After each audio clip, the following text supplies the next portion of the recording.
Hey everyone, we're going to talk about something that's, well, super important: feeling safe and respected at work.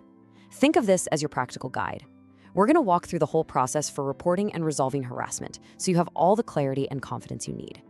So let me just ask you this straight up. Have you ever been at work and something just felt wrong, but you weren't sure what to do or even who you could talk to about it? Yeah, that feeling of not knowing, that's exactly what we're going to tackle today. All right, here's our game plan. First, we'll talk about why it's so important to speak up. Then we'll get into the nitty-gritty of how to actually make a report. After that, we're going to pull back the curtain on the investigation process, see what happens next, and really importantly, cover all the support that's there for you. Then we'll wrap it all up and get ready to talk. Okay, first step, time to speak up. You know, it can feel like the toughest step to take, but we're about to see why your voice is pretty much the most powerful tool we have for making our workplace safe and respectful for everybody. I want you to really let this sink in. It is so easy to talk yourself out of it, right? To think, oh, am I just overreacting, or it's probably not a big deal? But here's the thing. Every single report has to be taken seriously. Your concerns are valid. End of story. And that's because of this. 1. That's all it takes. Seriously, just one person having the courage to speak up can kickstart a process that ends up protecting not just them, but literally everyone they work with. You could be that one. So you've made that big decision to speak up. Awesome. But what's next? This part is all about the how. How do you actually make a report? Let's break it down. The best part is, you've got options. You get to pick the route that feels most comfortable for you. You could talk to your manager or go to someone in HR. Some places have a specific designated officer for this stuff.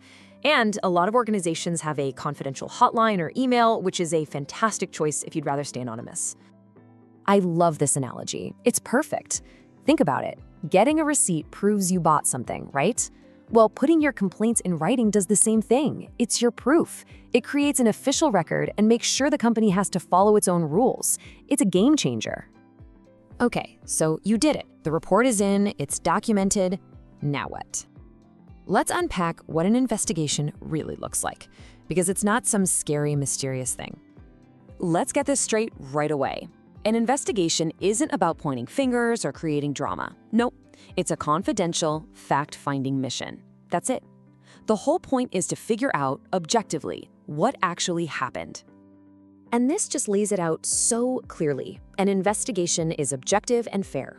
It is absolutely not about taking sides. It is thorough and impartial. It is not some public trial for the whole office to watch. And most importantly, it is a confidential process. It is not a rush to judgment. This whole structure is built to protect everyone. So, what does this fact-finding mission involve? Well, it means having private conversations with the person who made the report and the person it's about. It also means talking to anyone who might have seen or heard something. Sometimes they'll even bring in an outside expert to make sure everything is completely impartial. And through it all, confidentiality is key for everybody. Right, so once the investigation wraps up and all the facts are on the table, we move into the resolution phase. This next bit is all about making sure the outcome is fair and based on what was found. You'll probably hear this phrase, appropriate action. So what does that actually mean? It just means that if the investigation confirms harassment happened, the consequences aren't just made up on the spot. They are specific actions that are laid out in company policy and follow the law. This keeps things fair and consistent for everyone. And here's kind of how that path looks. The investigation finishes and the findings are shared. If it's confirmed, then action is taken. And that action isn't a one-size-fits-all thing. It could be anything from a formal warning to required training, all the way up to dismissal, depending on how serious the situation is. Now, we have to talk about something that is maybe the most important part of this whole thing, and it's this. You are not going through this by yourself. There are support systems built specifically to help you. Looking after your well-being is a huge part of the process. This could mean getting you access to professional counseling or what's called an Employee Assistance Program, or EAP. It might even mean making some temporary changes to your job or where you work, just to make sure you feel safe. The goal is always to support you. So we've walked through the whole journey, from deciding to speak up, to making the report, to the resolution and the support you get. If you take one thing away from this, let it be this. There is a clear, fair, and supportive process here to protect you. Now, let's talk about it. And to get the ball rolling, I've got a few questions for you.